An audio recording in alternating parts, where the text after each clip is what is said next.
Ano po sa tingin niyo ang dahilan bakit nagsasawa ang isang tao? Nagsasawa siya dahil ba minsan walang bunga yung kanyang kapaguran?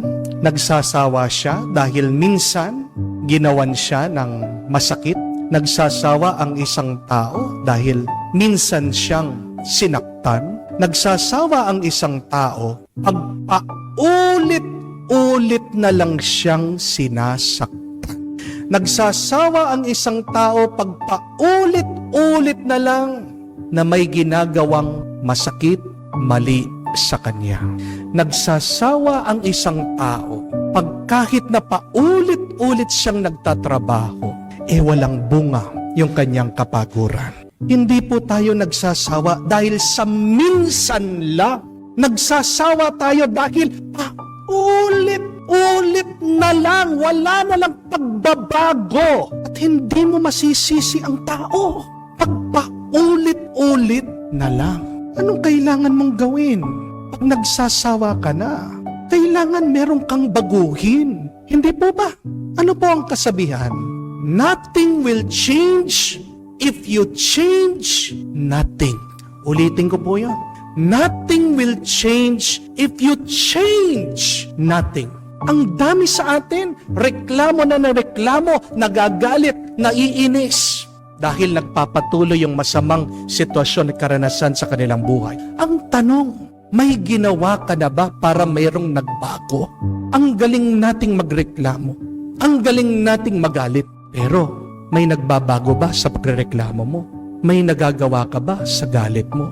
Kung paulit-ulit ka na rin nagagalit, paulit-ulit ka na rin na naiinis, nagrereklamo, wala pa rin nangyayari. Hindi yan ang solusyon. You need to change something so that your life will change. Kamukha ang ating Panginoon dito sa kanyang kwento patungkol sa bayan ng Israel. Ang tigas ng ulo. Ang dami na niyang pinadala na mga propeta, pero hindi pa rin nagbabago. Pati mismo ang kanyang anak, si Jesus, anong ginawa nila sa kanya? Pinako pa sa krus. Pero dahil nasa at gusto ng Diyos Ama na magkaroon ng bunga dito sa kanyang bayan, sabi niya, papalitan ko kayo. Kukuha ko ng iba na mas mapagkakatiwalaan. Kukuha ko ng ibang bayan na kung saan silang magpapatubo at magpapakita ng magandang bunga. My dear friends, do not be a victim of your bad experience. Ang dami sa atin agad sumusuko na Agad natin sinasabi, wala ka na magagawa dyan sa tatay mo, babaero talaga yan. Wala talaga tayong magagawa. Talagang dukha tayo, mahirap tayo, tanggapin na lang natin. Ganyan talaga Paulit-ulit ka nang sumubok, bagsak ka pa rin. Ganyan talaga Baka tanga ka talaga. Ganun ba? Ang dali nating sumuko. Pero nakakalimutan natin that if you don't like how your story is unfolding, if you feel that you are in the wrong story of your life, you can change your story. Dahil tandaan niyo po, sa istorya ng iyong buhay, sinong manunulat? Ikaw. Sa istorya ng iyong buhay, sinong aktor? Ikaw. Sa istorya ng iyong buhay, sinong direktor? Ikaw. Ikaw ang gumagawa ng kwento, ikaw ang lumalabas sa kwento, ikaw ang nagbibigay ng direksyon sa kwento mo. Huwag mong sisisihin ng ibang tao. Sisihin mo ang sarili mo. Kung paano ka mag-isip, kung paano ka magsalita, kung anong ginagawa mo araw-araw. Nakakatawa tayo Ang dami sa atin, nagkakasala pero umaasa na magkakaroon ng pagpapala. Di po ba? How can you expect to be blessed by God if you keep on sinning? Nakakatawa tayo. Ang kulit natin. Paulit-ulit tayo sa paggawa ng mali pero gusto natin, ano ang bunga? Mabuti. Huwag mong lokohin ang sarili mo. Kung may pangit na nangyayari sa iyong buhay, nung kailangan mong gawin, kailangan meron kang baguhin. At kung man nahihirapan ka, nandiyan ang Diyos para tulungan ka. Yes, you are the actor, you are the director, you are the writer of the story of your life. But remember, who is the producer of your movie, of your story? It is the Lord. Siya nagbigay ng buhay mo Hahayaan ba ng Diyos na mabigo ka? Gusto ba ng Diyos na kulelat ka? Hindi. Pero bakit nabibigo ka? Kasi lumalayo ka sa Kanya. Kasi gusto Kanyang tulungan, pero nagsasarili ka. My dear friends, you can write a better story for your life. Kung ayaw mong paulit-ulit ka na lang nagbabayad ng utang, magdesisyon ka ngayon na ang istorya mo ay tungkol sa pagtatagumpay mo sa hirap ng buhay. Kung nagsasawa ka na lang dyan sa kalokohan ng iyong asawa, magdesisyon ka ng istorya mo ay tungkol sa paghahanap kung paano ka magiging masaya at payapa. Kung sawa ka na dyan sa istorya ng buhay mo na puro na lang pag-inom ng gamot, nararamdaman mo, nagkakasakit ka, bakit hindi ka magdesisyon ngayon na ang kwento ng buhay mo ay tungkol sa pagpapalakas at tungkol sa paghilom, pagpapagaling? You can write a better story. Just decide and write it down. Kadalasan po, pag mayroong pumupunta dito sa parokya, binubuksan yung kanilang mga problema sa akin. Sinasabi ko, sulat nyo kung ano yung mga pangarap nyo, panaginip nyo, ano ba yung gusto nyo na mangyari sa inyong buhay. Meron po mag-asawa, lumapit sa akin. Parang aso't pusa, nag-aaway, hindi magkaintindihan. Sabi ko, oo, may problema kayo. Pero mas mahalaga, sulat nyo ano bang gusto nyong makita, maranasan dito sa inyong relasyon. Ang kulit, hindi ginawa yung assignment. Bumalik po dito sa parokya, umiiyak. Tinanong ko, ginawa nyo ba yung assignment? Father, hindi po kasi ganyan. Ang daming excuses, ang daming dahilan. Sabi ko, hindi kayo maaayos hanggat hindi nyo ginagawa yung assignment nyo. Alam nyo po, nung bumalik, nakangiti na. Ginawa yung assignment. Sabi, Father, salamat po, naging malinaw sa amin. Kasi, paano kayo magbabago kung wala kayong direksyon? San ba papunta ang buhay niyo? Mga kapatid, kailangan natin tanggapin, kailangan natin maunawaan na pag meron tayong masamang karanasan, isang kabanata lang yan sa inyong istorya. Your bad experience does not need to be your ending. Amen? Ano ang kabanata? Isa lang parte ng malaking kwento. Kaya nga kung merong kontrabida sa buhay mo, kung merong mang masamang sitwasyon dyan sa iyong kwento, chapter lang yan, kabanata lang yan, temporary lang yan. At hindi mawawala yan kung mananatili ka dyan. Kung gusto mong magbago, kailangan magpatuloy ka. Anong gusto mong makita sa iyong buhay? Ikaw ang sumulat. Ikaw ang managinip. Ikaw ang mangarap. Ipagdasal mo sa Diyos. Walang imposible sa Diyos. Amen? Huwag mo sisisihin ang ibang tao sa masamang karanasan mo. Sisihin mong sarili mo dahil wala kang binabago. Kaya mo naman baguhin Naisin mo lang, mangarap ka lang, ipagdasal mo lang. At makikita mo, gaganda ang istorya at kwento ng buhay mo sa tulong at sa grasya ng Diyos.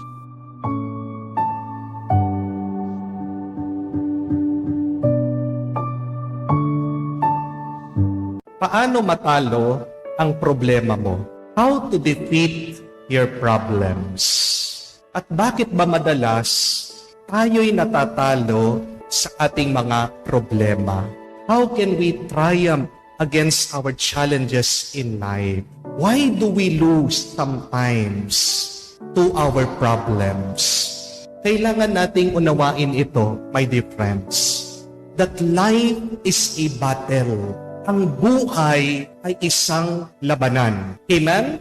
At para manalo ka sa labanan, anong kailangan mong gawin? Kailangan magkaroon ka ng sandata. You need a weapon in order to win your battle, in order to win the war of life. Napakarami kasi sa atin, sugod lang ng sugod. Ano pa ang kasabihan natin? Bahala na. Kahit pa paano katulungan ng Diyos, kung hindi mo naman tinutulungan ang iyong sarili, matatalo ka. Amen? Alam mo na makikilaban ka, pero wala kang panlaban. Kahit na anong tulong na ibigay sa iyo ng Diyos, hindi ka niya matutulungan dahil hindi ka naghanda. Amen? At kung gusto mong manalo sa labanan, kailangan mo ding tignan kung maba ang sandata na gagamitin mo. Will We lose sometimes in the battle of life because we are bringing the wrong weapon. We do not hold the right tools. Ang kasabihan, huwag kang pupunta sa barilan na may hawak na kutsilyo. You do not go to a gunfight with a sword. Alam mo na barilan yan pagkatapos may kutsilyo. Paglabas mo, patay ka na. Kung barilan ang labanan, ano dapat ang iyong sandata? Hindi granada, para minsanan na, manalo ka. Napakarami sa atin. Yan ang malaking pagkakamali. May problema na, iba ang ginagawa, iba ang sandata. Halimbawa na lang, may away kayong mag-asawa. Hindi kayo magkaintindihan. Anong sandata? Anong ginagawa? Murahan, silent treatment, cold shoulder. Sa tingin mo ba, mapupuksan niyo yung inyong away? Mali ang sandata, mali ang ginagawa. Amen? Halimbawa, may problema ka sa pera, financial problem, you are really struggling, nahihirapan ka sa iyong finances. Anong ginagawa ng iba? Nagpapaka-stress. Iisip na nag-iisip, nag-worry, nag-aalala, nag-overthink. Pero kahit na mag-isip ka na mag-isip, walang darating na pera. Kung saan sa iyong pag-aalala, kumikita ka, mag-alala ka na mag-alala, pero alam natin, kahit na buong gabi kang mag-isip, huwag ka nang matulog, mag-alala ka na mag-alala, kahit na isang sentimo, wala kang tatanggapin. Amen? It is the wrong weapon. It is not the right tool. Kung may sakit ka, anong kailangan mong gawin? Hindi magpahinga. Pero yung mga iba, nagpapaka-depress pa. Nagmumukmuk, nagkukulong sa kwarto. Hindi lang yun. Nagbubugnot, inaaway pa yung mga nag-aalaga sa kanila. Yun ba yung makakatulong sa iyo para gumaling ka? Hindi. Again, you have the wrong weapon. You do not have the right tool. And what is the best weapon? Anong pinaka-mabisang sandata laban sa problema? Anong sabi ni Padre Pio? That prayer is the best weapon that we have. It is the key to the heart of God. Gusto mong buksan ang puso ng Diyos sa iyo? Magdasal. Pero napakaraming dasal. Ano sa mga dasal na ito ang pinakamakapang-yarihan? Yung dasal na kung saan tinatawag mo ang pangalan ng Diyos. Remember that. That is why we can say, among all of the prayers, the best, the most powerful, the most effective is the cross. Because we invoke through the cross the name of God, the Father, the Son, and the Holy Spirit. Kung gusto mong tulungan ka ng Diyos, anong sabi niya? Tumawag lang kayo. At paano natin tatawagin ng Diyos? Tawagin mo pangalan niya. Kayo po, tanungin ko kayo. Pag tinawag ka, sinabihan ka, hoy, lilingon ka, pero lalapit ka ba? Di ba masasaktan ka? Maiinsulto ka. Kung sisigawan ka, hoy, lumapit ka nga dito. Oh, hoy, patulong nga. Tutulungan mo ba? Baka nga istabin mo pa Di po ba? Pero pag tinawag yung pangalan mo, di ba, lumuluwag ang ating puso, lumalambot ang ating kalooban. Gusto nating tulungan yung taong tumatawag. Why? Dahil may kasakian. The sweetest word that a person can hear is his or her own name. Tandaan niyo po yun. Pinakamasarap, pinakamatamis na salita na pwedeng marinig ng isang tao ay yung pangalan niya. Diyan yung maiintindihan bakit sa lahat ng ating panalangin, inuumpisa natin to sa ngalan ng Panginoon. Tinatapos natin ito sa ngalan ng Panginoon, sa Ama, sa Anak, sa Espiritu. Dahil tinatawag natin ang kanyang pangalan. Diyan tayo nagkakaroon ng lakas. That is why, call the name of the Lord. Make the sign of the cross. In your problems, whatever may be, do the sign of the cross. when your head hurts, trace the sign of the cross. Naririnig mo, chismis, ibang tao, sumasakit yung loob mo, bakit hindi mo subukan? Make the sign of the cross sa iyong mga tenga para naman takpan ng Panginoon. Huwag mo nang pakinggan yung kung anong sinasabi nila. Di po ba? No? Kung man nakikita mo yung taong naninira sa iyo, yung kamag-anak mo na may ginawa na hindi maganda sa iyo, why not trace your eyes with the sign of the cross? If you are sick, saan bang parte ng katawan mo? Meron kang sakit. Why not trace the sign of the cross? Masakit na yung tiyan mo, no?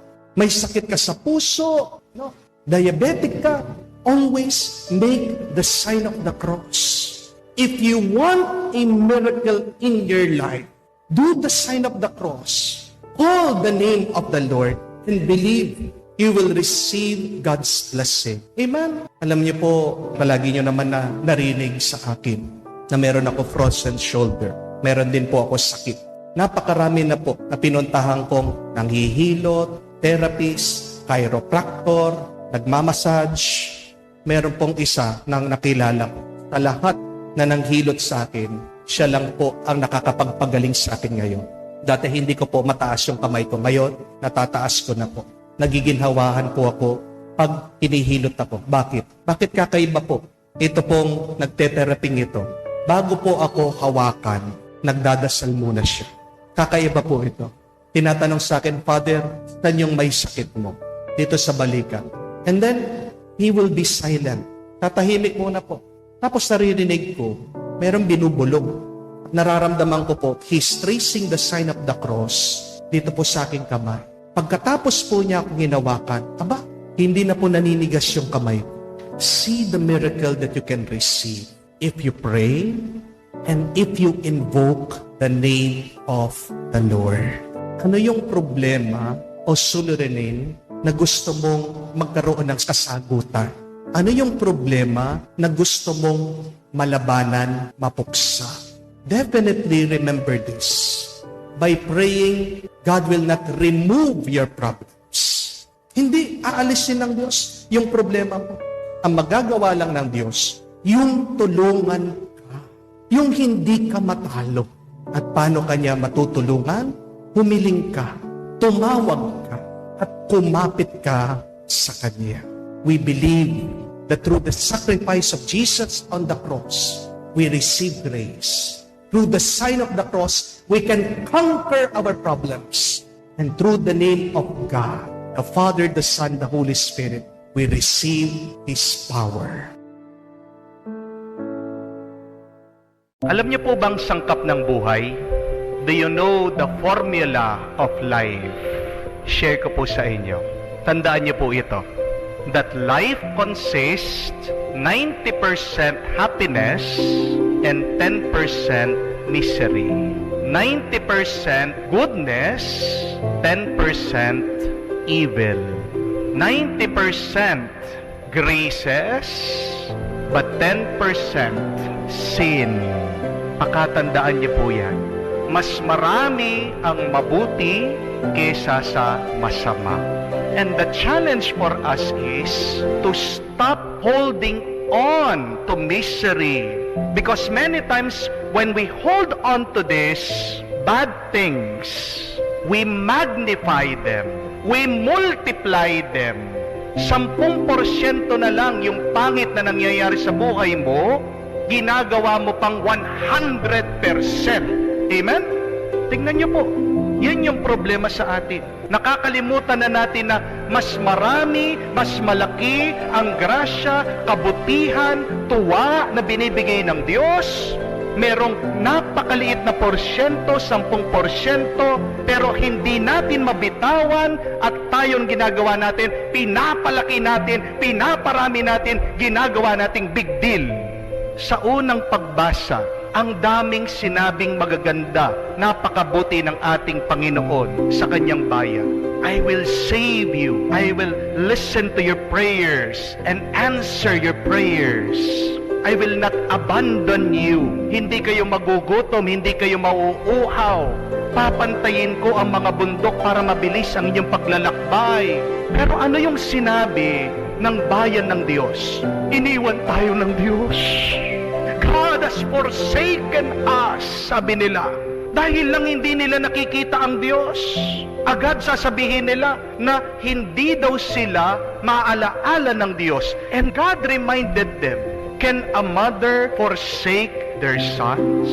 Kaya ba ng isang ina nakalimutan ang kanyang anak? Yes, we pray na our Father. Yes, we address God as our Father. But do not forget, God has no gender. Walang kasarian ang Diyos. God is a loving Father, but God is also a loving Mother. At kahit kailanman, hindi tayo papabayaan, hindi tayo bibitawan, hindi tayo kakalimutan ng Diyos.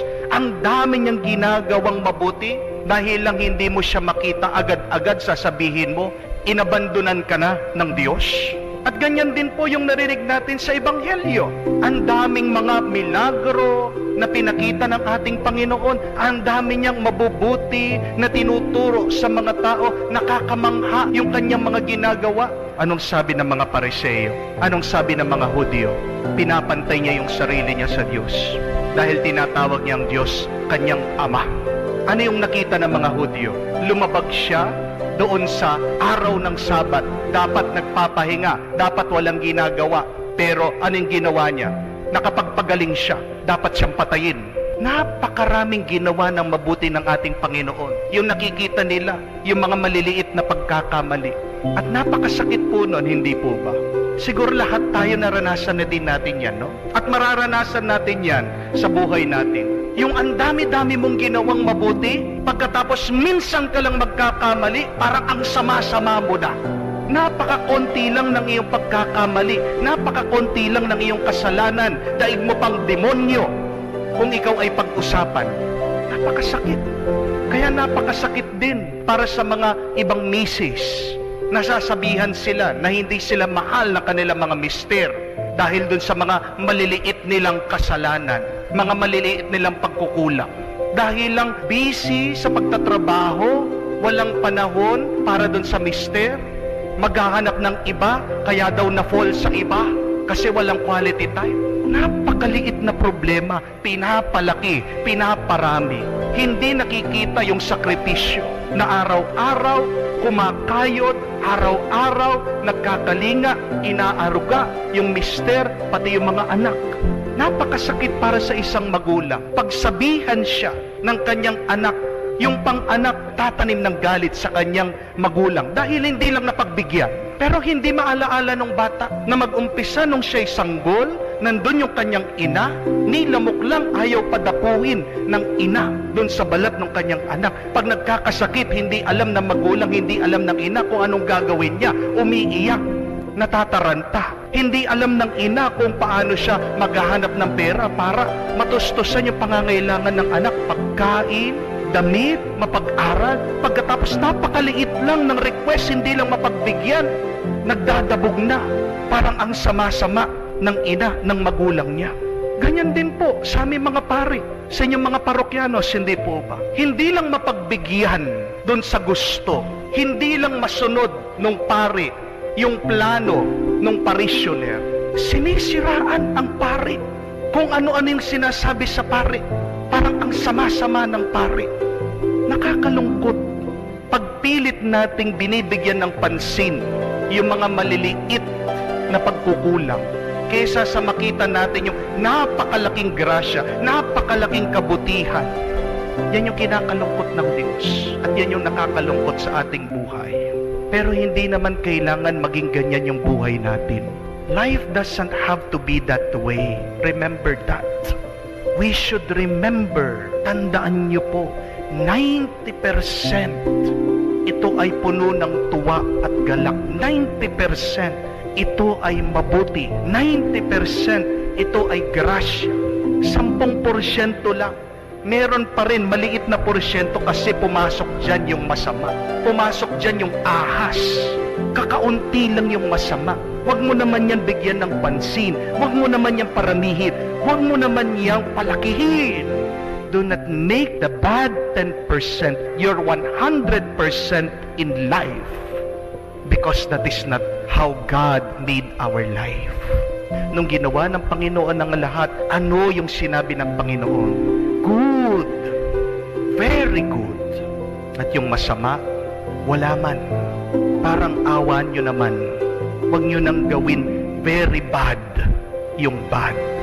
Kaya magdasal po tayo. Tulungan tayo ng Diyos na mabitawan natin yung napakakonti na pagkakamali, kasalanan ng ibang tao o yung lungkot na nangyayari sa ating buhay. Iwanan mo na yan. Tapos bigyan mo ng pansin at palakihin mo, magpasalamat ka sa grasya at kabutihan ng Diyos.